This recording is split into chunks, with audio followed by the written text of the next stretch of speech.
Halo teman-teman, kenalin nama aku Beatrice. Pada video kali ini kita akan membahas tentang elemen harta. Mulai dari apa itu harta, bagaimana pengelompokannya, sampai dengan bagaimana menyajikannya. Sebelum kita mulai, seperti biasa, jangan lupa subscribe channel ini dan aktifkan tombol lonceng supaya kalian bisa terus update video terbaru.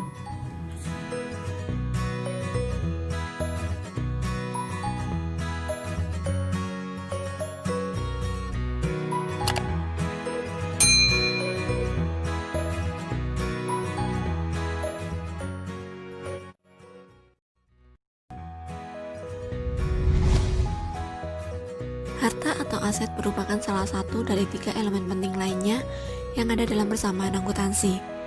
Sebelum membahasnya, harta yang dimaksud di sini sama seperti yang kalian bayangkan. Pertama kali teman-teman mendengar kata harta, pasti kepikiran dengan benda atau barang yang ada di sekitar kita. Ya, konsep akuntansi juga seperti itu, hanya saja kali ini akan lebih detail. Harta didefinisikan sebagai sumber daya yang dimiliki oleh perusahaan sebagai akibat dari transaksi di masa lalu, dengan harapan memiliki manfaat ekonomi di waktu sekarang dan di waktu yang akan datang. Mungkin kata-kata ini sedikit agak sulit untuk dimengerti, karena menggunakan beberapa istilah yang belum familiar di telinga kita. Untuk itu, mari kita jabarkan pengertian ini agar lebih mudah dimengerti. Poin yang pertama, sumber daya yang dimiliki oleh perusahaan. Nah, untuk poin yang pertama ini, teman-teman tahu nggak sih definisi sumber daya itu apa? Supaya jelas, mari kita cari artinya dulu menurut Kamus Besar Bahasa Indonesia. Menurut KBBI, sumber daya memiliki 3 pengertian. Yang pertama, faktor produksi yang terdiri atas tanah, tenaga kerja, dan modal yang dipakai dalam kegiatan ekonomi untuk menghasilkan barang jasa serta mendistribusikannya. Pengertian yang kedua, bahan atau keadaan yang dapat digunakan manusia untuk memenuhi keperluan hidupnya. Yang ketiga, segala sesuatu baik yang berwujud maupun yang tidak berwujud yang digunakan untuk mencapai hasil, misalnya peralatan, sediaan, waktu, dan tenaga. Dari ketiga definisi ini, kalau boleh dirangkum, maka sumber daya ini merupakan segala sesuatu baik yang berwujud maupun tidak berwujud yang dipakai dalam kegiatan ekonomi agar mempermudah memenuhi keperluan hidup kita. Nah, supaya sumber daya tersebut menjadi milik kita atau milik perusahaan, maka kita harus melalui serangkaian proses, dan itu akan ada hubungannya dengan poin yang kedua. Poin kedua adalah akibat dari transaksi di masa lalu. Maksudnya, sebelum kita benar-benar mendapatkan suatu sumber daya, maka akan ada serangkaian proses yang harus kita lalui dalam transaksi ekonomi. Poin ini merujuk kepada bagaimana cara agar mendapatkan harta tersebut. Contohnya, ketika kalian memiliki sebuah laptop, maka yang dimaksud transaksi di masa lalu adalah bisa jadi uang yang kalian gunakan untuk membeli berasal dari pinjaman kepada pihak lain, atau kalian harus menabung dulu untuk mendapatkannya. Setelah mendapatkan uang, transaksi yang terjadi selanjutnya tentu saja pembelian kepada pihak toko. Jadi intinya adalah bahwa semua harta yang kita miliki saat ini ada karena sudah melalui serangkaian transaksi di masa lalu. Sekarang, mari kita beralih ke poin yang terakhir, yaitu memiliki manfaat ekonomi. Maksudnya gimana? Untuk menjelaskannya, mari kita ilustrasikan kita memiliki laptop yang kita gunakan untuk melakukan pekerjaan kita. Laptop ini kita gunakan setiap hari, dan diasumsikan bahwa laptop ini memiliki manfaat ekonomi selama 5 tahun. Yang artinya, laptop ini mampu memberikan manfaat atau menjalankan fungsinya secara optimal dalam jangka waktu 5 tahun. Terus kalian mungkin bertanya, loh, kalau laptopnya mengalami kerusakan sebelum tahun kelima gimana? Atau mungkin laptop yang kalian miliki mampu bertahan lebih dari 5 tahun? Jadi, di sini perlu kalian ketahui bahwa manfaat ekonomi sangatlah berbeda dengan kehidupan dari aset yang sesungguhnya. Dalam kehidupan nyata, suatu aset bisa bertahan melebihi dari estimasi manfaat ekonomi.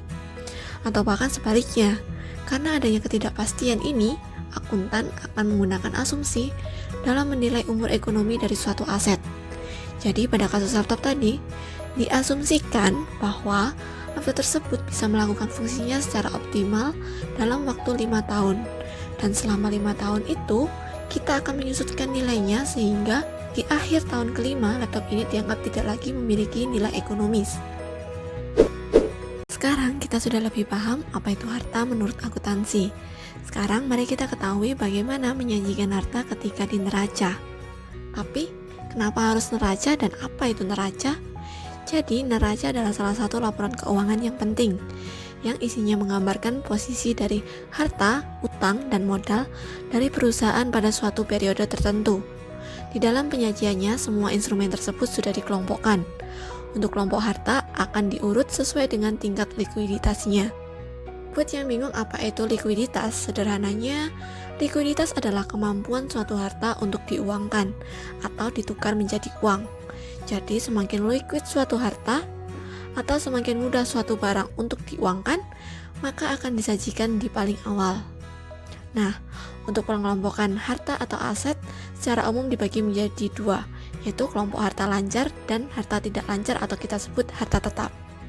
Kelompok harta lancar adalah kelompok harta yang paling mudah untuk diuangkan dan memiliki manfaat ekonomi yang singkat, yaitu kurang dari 1 tahun.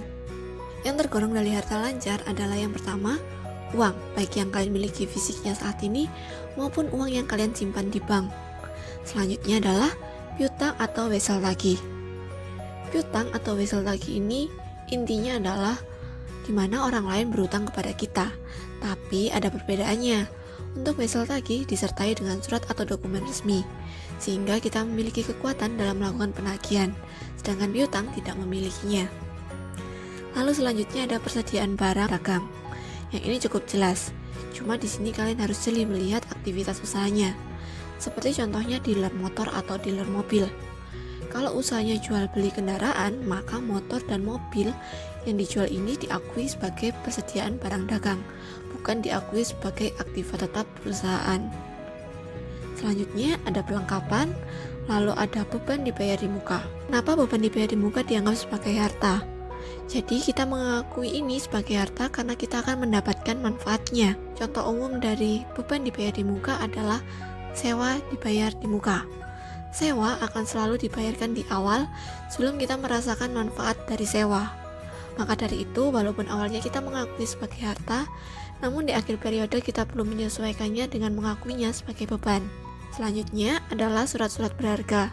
Surat-surat berharga ini bisa berupa deposito, obligasi, sukuk, saham, dan lain sebagainya.